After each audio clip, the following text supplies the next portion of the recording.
जरूरी सूचना है आप सभी स्टूडेंट्स के लिए। स्टडी फॉर सिविल सर्विसेज का Android app Google play store में आ चुका है, उसको प्लीज तुरंत इंस्टॉल कर लीजिए।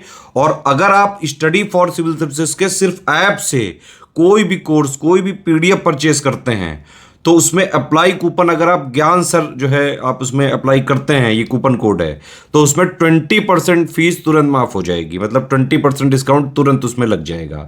ज्ञान सर लिखना है, नॉर्मली ज्ञान सर, स्मॉल लेटर में है सब कुछ, कोई स्पेस नहीं, कोई कॉलम नहीं, सिर्फ ज्ञान सर, GYANSIR। इस तरह से अगर कूपन कोड लगाते हैं आप ऐप में बाई करने से पहले, जो अप्लाई कूपन वाले में आता है, तो 20% का डिस्काउंट तुरंत मिलेगा। वीडियो देखिए। Welcome back to our YouTube channel C side preparation. उम्मीद है कि आप स्वस्थ होंगे और बेहतर पढ़ाई कर रहे होंगे।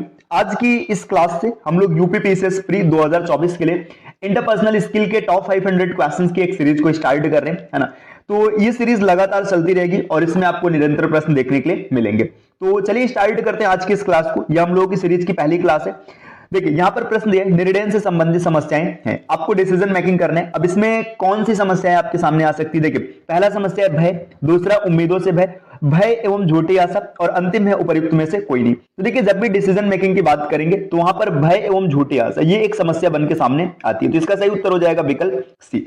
अगले प्रश्न पर आते हैं। आप एक बड़े व्यवसाय वर्ग के निदेशक मंडल के सदस्य हैं, किसी विशेष मुद्दे पर आप मंडल के निर्णय से सहमत नहीं है, तो आप क्या करेंगे? देखिए आप बोर्ड ऑफ डायरेक्टर्स में और जो वहां पे निर्णय लिया जाता है आप उससे सहमत नहीं, तो आपके पास क्या विकल्प है? देखिए मंडल के समक्ष अपना दृष्टिकोण उनके विचार हेतु रखेंगे।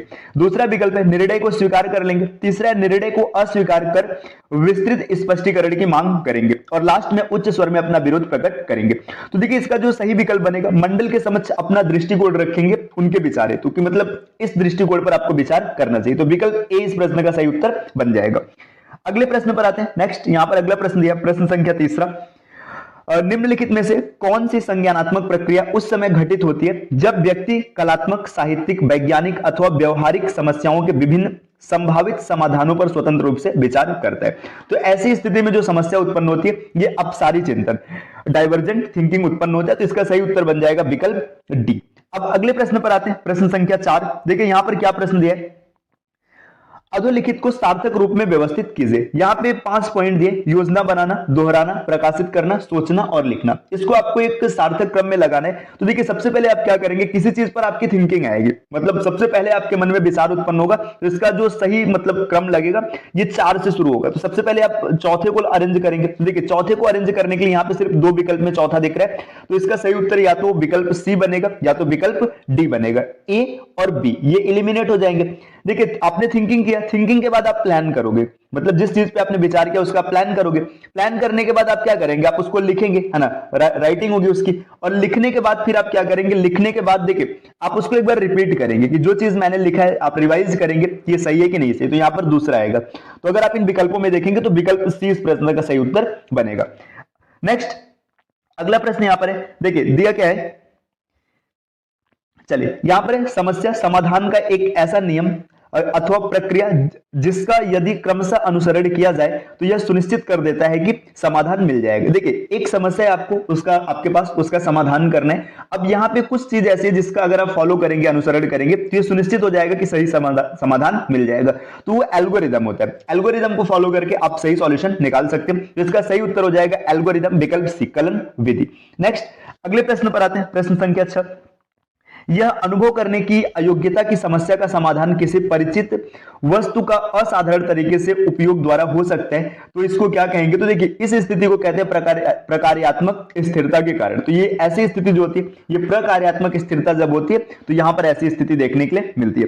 प्रश्न संख्या 7 पर आते हैं। देखिए 7 में ये डिस्कशन किया गया, बस पर चढ़ते समय कोई व्यक्ति अचानक आप पर चिल्लाने लगते हैं। आप जैसे ही बस पर चढ़े, बस पे आपने एंट्री किया, अंदर गए, एक आदमी आप पे चिल्लाने लगता है, तो आप क्या करेंगे? आप भी उस पर वैसा ही चिल्लाएंगे। तो ये कोई सार्थक मतलब तात्पर्य नहीं निकलेगा इसका कि आप भी उस पर चिल्लाते हैं, है ना। तो ये इसका उत्तर नहीं बन सकता है।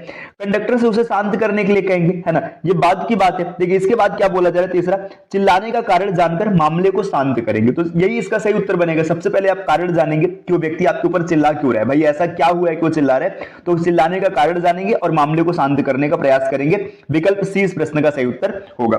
नेक्स्ट अगला यहां पर दिए, आप अपनी बीमार माता जी के लिए दवा लेने जा रहे हैं। ठीक, आप दवा लेने जा रहे हैं, कुछ दूर जाने के बाद किसी तेज जाते वाहन से कुचले गए बच्चे को आप देखते हैं, जिसका चालक भागने की कोशिश कर रहा है। आप क्या करेंगे? देखिए, आप अपने माता जी के लिए दवा लेने के लिए निकले थे, आप कुछ दूर आगे गए, आपको दिखाई दिया कि एक तेज वाहन एक बच्चे को टक्कर मार देता है और वो चालक भागने का प्रयास करता है। तो उस स्थिति में आप क्या करेंगे? देखिए, तत्काल घायल बच्चे को पास के अस्पताल में ले जाएंगे, आगे वाहन चालक को पकड़ने की कोशिश करेंगे, पुलिस को घटना के बारे में सूचित करेंगे, घायल बालक के माता पिता को सूचित करेंगे। तो उस समय जो सबसे प्रमुख आपका कर्तव्य होगा, आप तत्काल उस घायल बच्चे को कहां ले जाएंगे? पास के अस्पताल में ले जाने का प्रयास करेंगे। तो इसका सही उत्तर बनेगा विकल्प ए।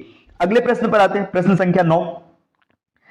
आपका अधीनस्थ छुट्टी चाहता है, पर उसकी अनुपस्थिति में आपके कार्यालय का काम प्रभावित होगा, क्योंकि वह उस काम के लिए मुख्य व्यक्ति है। आपको चाहिए कि देखिए, आपका एक अधीनस्थ है, सबऑर्डिनेट है, वो छुट्टी पर जाना चाहता है और आपको पता है कि अगर वो चला जाएगा तो आपका काम प्रभावित होगा।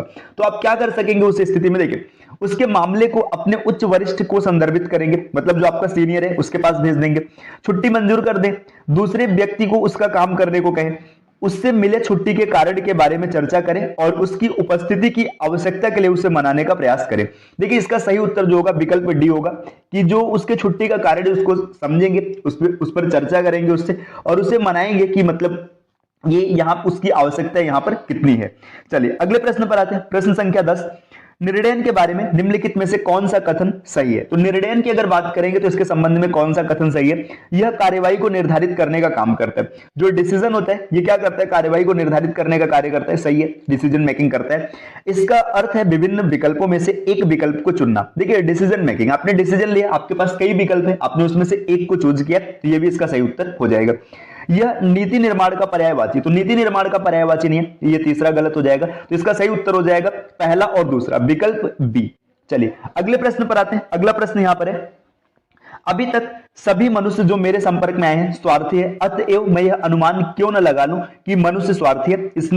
इसमें निहित तर्क दोष है। देखिए, यहां पे आपको ये बताना है कि इसमें कौन सा फैलेसी, कौन सा तर्क दोष निकल के आएगा। तो देखिए, जब कभी भी ऐसी स्थिति होती है कि एक व्यक्ति ने आपके साथ गलत किया और उसके आधार पे आप पूरी दुनिया को गलत मानने लगे, तो इसको हम लोग कहते हैं इलिसिट जनरलाइजेशन, अवैध सामान्यीकरण का सिद्धांत। ठीक, तो इसका सही उत्तर हो जाएगा विकल्प बी। इसको आप और बेहतर तरीके से समझ सकते हैं। जैसे मान के चलिए, इमेजिन करिए, ठीक, आप एक छोटा सा एग्जांपल बताते हैं। मान लीजिए कि आपके साथ किसी ने धोखा किया है, अब उसके बाद क्या है कि आप उसके आधार पे ये निकाल रहे हैं कि सभी व्यक्ति धोखेबाज है, दुनिया में जितने लोग हैं सब धोखेबाज है। तो ये इलिसिट जनरलाइजेशन होगा। जैसे यहां पे देखिए, एक मनुष्य जो संपर्क में आया था वो स्वार्थी है ना, इसके बेसिस पर आपने क्या अनुमान लगा लिया कि दुनिया के जितने मनुष्य हैं सब स्वार्थी है। इसका सबसे सटीक उदाहरण है कि एक मतलब ऐसे समझिए, जो बोला जाता है ना, दूध का जला छाछ भी फूक फूक कर पीता है। मतलब देखिए, एक बार आपके साथ धोखा हो गया, अब उसके आधार पे ना आप क्या कर रहे हैं कि दुनिया के हर व्यक्ति को धोखेबाज मान रहे हैं। तो यही क्या हो जाएगा? इलिसिट जनरलाइजेशन या अवैध सामान्यीकरण कहलाते हैं।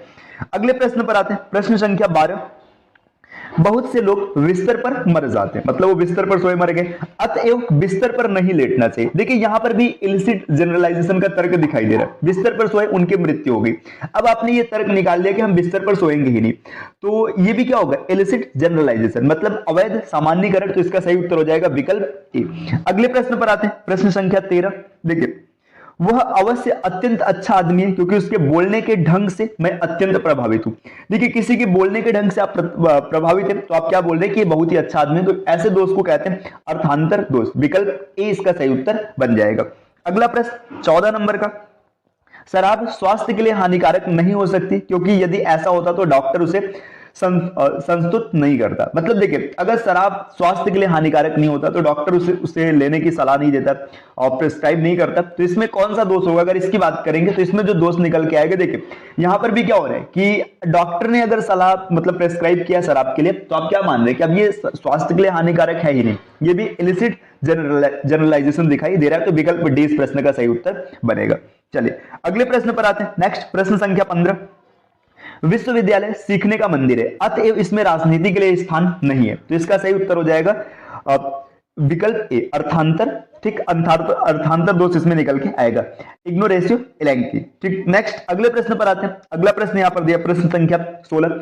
13 एक संख्या है, जो 13 है 13 है, ये एक संख्या है। इसके बाद लिखा है 6 और 7 13 होते हैं, अतएव 6 और 7 भी एक संख्या है। तो इसमें निहित जो तर्क दोष है, इस तर्क दोष को विग्रह तर्क दोष कहते हैं। विकल्प बी इस प्रश्न का सही उत्तर बनेगा। चलिए अगला प्रश्न यहां पर है, शेक्सपियर के सभी ग्रंथ एक दिन में नहीं पढ़े जा सकते, मतलब विलियम शेक्सपियर ने जितने भी ग्रंथ लिखे उनको एक दिन में नहीं पढ़ा जा सकता।